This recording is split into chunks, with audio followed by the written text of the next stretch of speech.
یہ ایسے ہی ہے کہ آپ ڈاکٹر کے پاس گئے ہیں اور آپ نے اس کو کہا ہے کہ جی کہ میرے سر میں پین ہے، میرے ہیڈ پین ہے، تو مجھے آپ سر درد کی دوائی دیں، اور بعد میں آپ اس سے جو ہے نا وہ اپنا وہ لے آئیں، آپ دانت نکلوانے کی آپ میڈیسن کو لے آئیں. سو اس کا مطلب یہ ہوتا ہے کہ آپ کو جس چیز کی بیماری ہے، جس چیز کا جو آپ کے ایشوز ہیں، آپ نے میڈیسن بھی ویسی لینی ہے. سو اس لیے یہ آرٹیکلز جس کا میں نے حوالہ دیا ہے، اس کے علاوہ جتنے بھی آرٹیکلز ہیں، ہم بہت لمبی بات ہو جائے گی کہ کون کون سے آرٹیکلز ہیں، لیکن آپ نے اپنی سچویشن دیکھنی ہے کہ کیا وہ آپ کے کیس سے ریلیونٹ ہیں یا نہیں. اچھا، یہ والی سائڈ تو میں نے بات کر دی آپ کے حوالے سے کہ جی کہ آپ کیا سوچتے ہیں کہ جی کہ آپ کی طرف سے کیا ہونا چاہیے. اچھا، جس وقت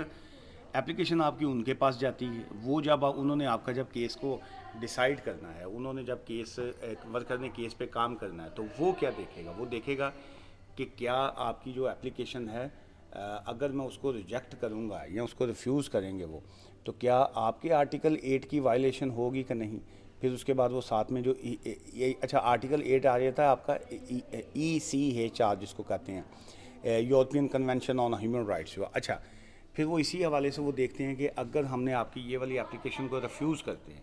تو کیا یہ آپ کے آرٹیکل 3 کی جو ہے وہ وائلیشن ہے کہ نہیں. یہ وہ اپنے حوالے سے وہ دیکھتے ہیں. بہت سے کیسز میں میڈیکل کے حوالے سے جو کیسز آتے ہیں اس میں انہوں نے یہ دیکھنا ہوتا ہے کہ کیا اگر ہم نے لیٹ سے اگر آپ نے ایک میڈیکل بیس پہ کیس کیا ہے تو کیا وہ والا جو اب میڈیکل بیس پہ آپ نے کیس کیا ہے اس کا علاج جو ہے اس کا ٹریٹمنٹ آپ کے کنٹری میں ہے کہ نہیں.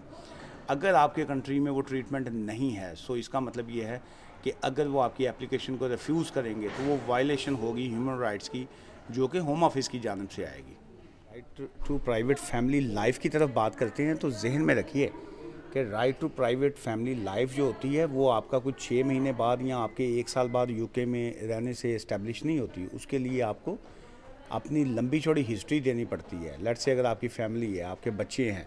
تو آپ کو بتانا پڑتا ہے کہ بچے اسکول گوئنگ ہے، یا آپ کی اگر جاب کر رہے ہیں، آپ ٹیکس پیئر ہیں، آپ کتنے عرصے سے UK میں رہ رہے ہیں، یہ ساری چیزیں ہیں. اچھا، اور اگر یہ آرٹیکل 3 کی طرف ہم آتے ہیں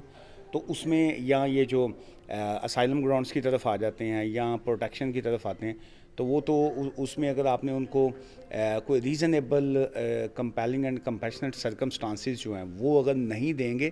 تو وہ جب آپ کی اپلیکیشن کو ریفیوز کریں گے وہ تو وہاں پہ لکھ دیں گے کہ ٹھیک ہے جی آپ کو لیٹ سے اگر آپ پنجاب سے ہیں، وہ کہتے ہیں جی آپ کو ٹھیک ہے، آپ کو پنجاب سے ڈر ہے تو آپ جا کے ممبئی میں جا کے رہ لیجیے. یا آپ کہتے ہیں جی میں لاہور پنجاب سے یا میں گجرات سے میرا تعلق ہے، تو وہ کہیں گے آپ کراچی میں جا کے رہ لیں. یا آپ افغانستان کا یا کسی اور جگہ کا لکھیں گے، وہ کہیں گے کہ آپ کو ایک جگہ پہ خوف ہے تو آپ کسی دوسری سٹی میں جا کے رہ لیں. اچھا، پھر کئی لوگ جو ہیں وہ بچوں کے ساتھ جو ہے وہ ڈالتے ہیں جی کہ یہاں پہ یہ میری سچویشن ہے، تو وہ اس کو اس بیس پہ ریفیوز کر دیتے ہیں کہ جی کہ آپ کا بچہ تو ابھی بہت چھوٹا ہے، 6 مہینے کا بچہ ہے یا سال کا بچہ ہے، تو وہ تو اس نے تو UK میں لائف اسٹیبلش ہی نہیں کی، تو آپ کے لیے تو بڑا ایزی ہے کہ اس کو لے جائیں آپ واپس اور اپنے ہوم کنٹری میں جا کے اس کے ساتھ لائف اسٹیبلش کریں. لیکن وہ کیا کہ اب اس طرح کی سچویشن میں اچھا بہت سے میں نے کیسز میں دیکھا ہے کہ یہ جب اسپاؤس کی اپلیکیشنز آتی ہیں اس میں انہوں نے اس طرح کی اب میں کسی کا کس پہ میں بلیم ڈالوں. میں تو چلیے میں آپ ہی کی بات کر لیتا ہوں کہ کلائنٹس پہ ڈال دیتے ہیں. تو اپلیکیشن اسپاؤس کی ہوتی ہے لیکن اس میں اس طریقے کی چیزیں ڈالی ہوتی ہیں، جی مجھے بڑی محبت ہے، میں اپنی وائف میری برٹش ہے، میں اس کو چھوڑ کے نہیں جا سکتا ہوں، یہ ہے وہ ہے، اگر مجھے یہیں پہ اپلیکیشن میری یہیں پہ ایکسیپٹ کریں. آپ چاہے کسی بھی ویزے سے اگر سوئچنگ میں ہیں یا آپ نارمل اپلیکیشن پہ بھی،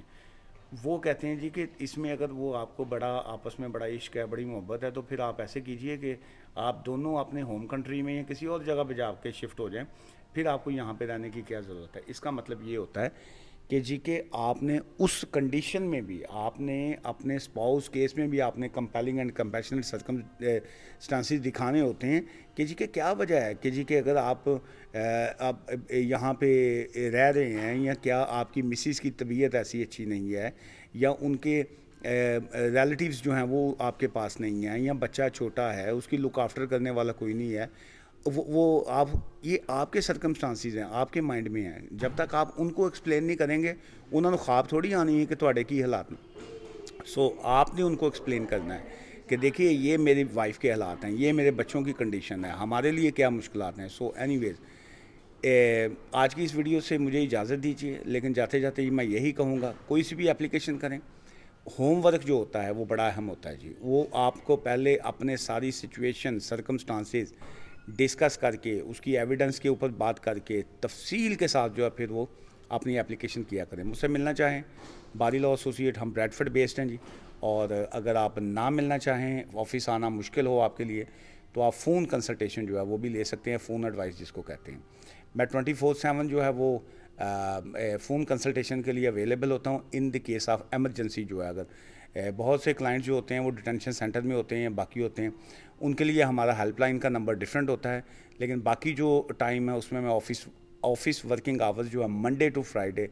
9:30 AM سے لے کے 5:30 PM UK ٹائم جو ہے